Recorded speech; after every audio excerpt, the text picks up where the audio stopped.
Hello, welcome back to our YouTube channel, Reflecting Redemption. I'm Acacia Nunley, and I run the blog called reflectingredemption.com. And we would love it if you would subscribe to our channel and if you would go over to the blog and subscribe over there too, so you are in touch with all of the content that we put out. Make sure you check the description box. There'll be a link for the blog and for a blog post that corresponds with today's video. So if you want to check that out, you can do that now. Okay, so today's video comes with a disclaimer because it's all about get it all done culture. And if you've spent any time on YouTube, like I have because I love YouTube, then you've probably seen a get it all done video. And these are geared toward women and moms. And this is our month of May where we're celebrating mothers. And this is all about the calling of motherhood, this series. And we feel the pressure every day to get it all done, and it is very prevalent right now in our society and very pushed. But I want to say I love these videos. I don't think these women who are producing get it all done videos are harming us. I don't think they're causing trouble, and I don't think they mean to be causing problems. That is not what I'm trying to say. I'm just talking about the culture in general of us as moms and women thinking that we have to get it all done today and be perfect.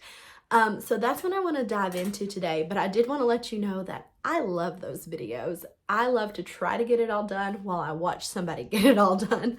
And most of the time, those ladies will say a quick disclaimer that they actually did not get it all done. It's just a catchy title. But we're going to talk about the mindset behind get it all done and kind of how that relates to the Bible and what the Lord has for us, especially as women and as moms. So I feel like it's very uncommon to hear somebody talk about the fact that they're struggling, especially in just a circle of other women and mom friends. It's not super typical for somebody to just come out and say, I'm struggling today. I'm having a hard time getting everything done that I feel like I need to. I am failing in this area. I am struggling over here. It's just not something we talk about. We don't want to air out our dirty laundry. We don't want to look vulnerable in front of the people that we're with all the time. And there are times and seasons when we do present ourselves more vulnerably, but more often than not, we're not very vulnerable with the people around us. We want to be strong. We want to be a good leader, a good example. We want to look like we've got it all together. Everything is buttoned up and perfect. But I've been talking with some friends and family recently, and we've just been discussing the fact that if you take anybody's life and you lift up that surface layer and you just peek right underneath, you're going to be like, oh my goodness, look at what's going on under there. And not to judge them, but just to say, like, that's what they would see if they lifted up the curtain of your life and looked a little bit deeper than the surface. Nobody has it all together. Nobody's family's perfect. Nobody individually is perfect. Nobody's got it all buttoned up perfectly like they want us to believe or like we want people to believe. It's just not realistic. It's not true. And it's also not what God expects. We are but dust. He knows that we're human. We are to live for Him, to glorify Him, to follow His word, but we're going to make mistakes. We're going to fail and fall and have troubles and struggles, and it's not going to be a perfect existence, and that's because we live in a fallen world. A lot of times women feel really guilty even bringing it up, like they're complaining or just murmuring and not being content and not being happy. And while we should be content, we should be joyful in the Lord and things like that, there's no need to feel guilty for saying, I'm overwhelmed, I'm struggling, I'm dealing with this. We don't need to pitch a tent and live there. That's not the point, but we do need to recognize that, yeah, in this moment, this is how I'm feeling. We don't need to just skirt over that and other people and say, well, you need to get it together, because that doesn't help anybody. If there's an overwhelmed feeling, then it's probably you need something in your life, whether that's you need to take something off of your plate, or you need to get away for a little bit, or you need some help to come in.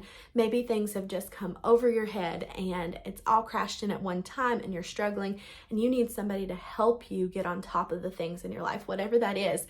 We shouldn't feel guilty about needing help, because on our own, we cannot get it all done. And without the Lord, we can't get anything done, because He is our strength. He is our stay. He is our peace, and He helps us through every moment of every day.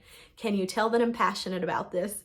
because I am. My husband always says when I'm passionate about something, I just talk really, really fast and really, really loud. So sorry about that. But I'm passionate about this because we want to put all of these mountains of guilt and things like that on ourselves and expect us to be able to do everything all in one day, and it's just not possible. It's not what we're supposed to do. In my head, I have this picture of like the perfect me, and she wakes up at 5 a.m. and she exercises and she makes healthy food all day, and she reads her Bible and has good prayer time, quality prayer time. She doesn't touch her phone from like 9 a.m. to like 8 p.m. because she's present and she's not on social media all day. And then she makes these elaborately delicious dinners, and she is always faithful and helping people that are in need, and she always looks beautiful, of course, and she always is grateful, and there's just like flowers coming out as she walks. You know what I'm saying? Like, I have this beautiful image of how I would love to be, but she's just not real. It's not possible for any of us to be like that. This woman is frugal, she's neat and tidy, she keeps a good budget, she keeps a great house, she rolls with the changes of life and the punches that come her way. She never melts down, she never gets angry in traffic. So I'm nothing like her because I don't do those things, and that's what I would love to be, but it's just not reasonable to expect that of ourselves on a daily basis because we're not going to be perfect. So when you set out with your to-do list at the beginning of the day and you know, I just want to get it all done, I want to accomplish everything, what's going to happen is you can tick things off your list, but as you're going, more things are going to come on. So you'll roll something off and something will roll on, because as you get the fridge clean, somebody's dirtying a dish. And as you get the last piece of laundry folded, somebody just rolled around in the mud outside and you're going to have to wash more clothes.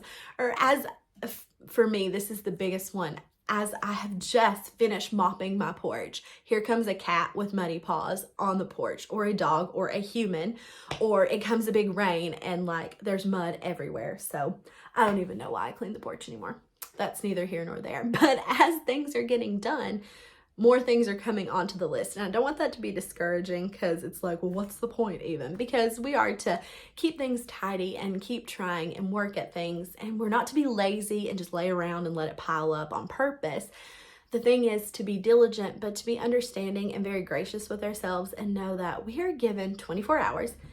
You need to be spending at least 8 of those for sleeping. You got to give yourself time to eat. You need to take care of yourself, showers, eating good food, things like that. And then you need to use your time wisely to get done what you can within a day. It might not be all of it, but being productive, sticking to the task, and not beating yourself up if you get to the list and you think, I've still got 3 or 4 more things on there to do. If it's 9 o'clock, stop working, go rest, take a shower, whatever you need to do, put your kids to bed, and lay down for a second and rest, because you can't help anybody if you are wearing yourself out every day trying to get it all done, because you're never going to get it all done. Usually I do a lot of scripture for these videos, but today it's going to be very short, very simple, and just a snippet of James chapter 4, verse 6. It says, He giveth more grace. That's it. He giveth more grace. When we're in need, God gives more grace. It doesn't say He gives more reprimands. He gives more tasks. He gives more disappointment. That's not what God does. When we are trying and we are putting ourselves, doing our best every day, putting ourselves through all of these tasks and being diligent and staying in touch with Him, He's giving us more grace. So if there are things hanging out on your to-do list that have been there for months or weeks or for the day, and you're disappointed in yourself and you're feeling like you're just not good enough no matter what you try to do, just remember that God gives more grace. And if you can realize that and give yourself grace and give your family grace and those around you grace, then we can really impact the people in our circle. Focus today on the fact that God gives more grace. I'm not saying be lazy, get up, be productive, do what you need to do. But if you've caught a migraine today, take care of your body. If you have a to-do list that's far too long, say, I can't do that, I can't do that, I can't do that, because I'm only one person and this is what I can do today. Prioritize the things that have to get done, and then keep a running list, work through them as you can. But don't put this unrealistic pressure on yourself that you you have to get it all done today because it's not healthy for anybody. And most of the time, those tasks are going to get halfway done and it's just not going to be good. God is not a harsh ruler that's keeping score, that has your name written down, and he's making ticks and tallies over what you're accomplishing in a day and making sure that you're staying on task. That is not the God that we serve.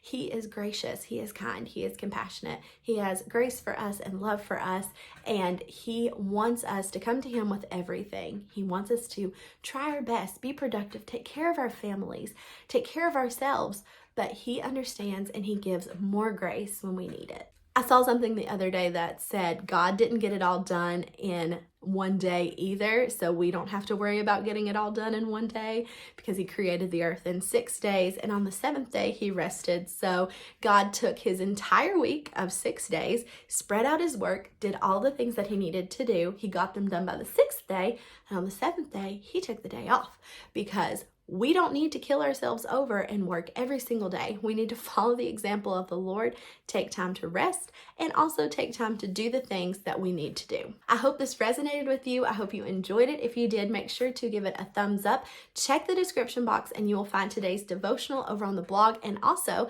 if you haven't got your copy of 32 Days of Grace yet, there is still time. You can go over to the blog and subscribe, and you will automatically get a welcome email followed very shortly by a devotional email, which gives you the link to 32 Days of Grace. I hope you really enjoy it. You're encouraged by it. And today, if you have anything pressing on your heart, any special prayer requests, anything like that, I forget to say that sometimes at the end of these because I get kind of nervous, but if you have anything like that, leave it in the comments below, and I would love to talk with you over there about those things, and we can all pray for each other, especially as we are trying to get through those tasks every day and get things done on our list.